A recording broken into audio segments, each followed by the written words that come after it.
Leonard, and today we will be discussing tourism and disaster. First, we need to define what is considered disaster. Tourism is the creation and operation of vacations and interests. Disaster is a sudden event, such as an accident or a natural catastrophe that causes great damage or loss of life. An example of tourism and disaster working hand in hand, the Japan earthquake and tsunami. On March 11th, an earthquake shook northeastern Japan. This was even felt from areas as far away as Norway and Antarctica. Japan was not a disaster because few scientists predicted to experience such a large earthquake. Tsunami waves. One of the resulting waves was the nuclear meltdown at the Fukushima Daiichi nuclear cooling plants. This was caused by a cooling system failure and resulted in the nuclear meltdown. About radioactive water continued to leak from the power to the Pacific Ocean.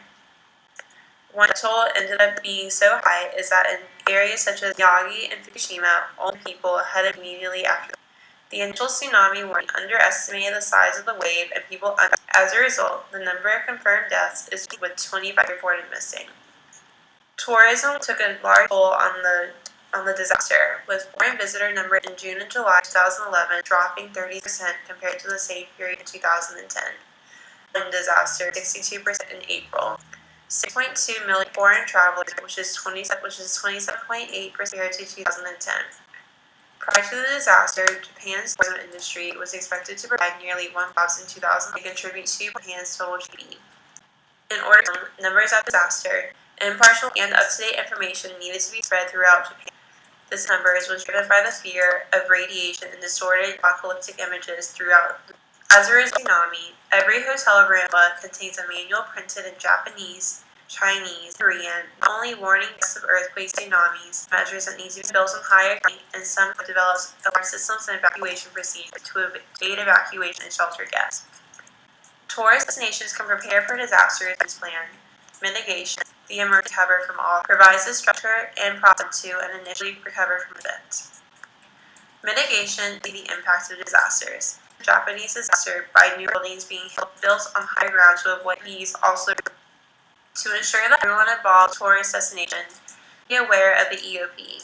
If tourists are traveling to hurricane-prone areas, then accumulating the appropriate resources such as water, flashlights, and other materials is necessary.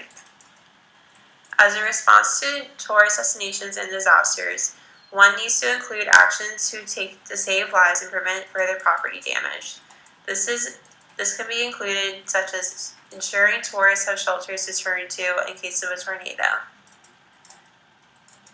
The last step is recovery, and this includes actions that taken to return to a normal or even safer situation following an emergency. This slide. What tourists can do to help ensure safety amongst their families is to research whether or not the area that you are traveling to is prone to severe weather or earthquakes. If it is, then researching evacuation plans is crucial. In some instances, it is better for the community to leave, as too much help can be harmful, as seen by the 2004 Indonesian tsunami and the 2010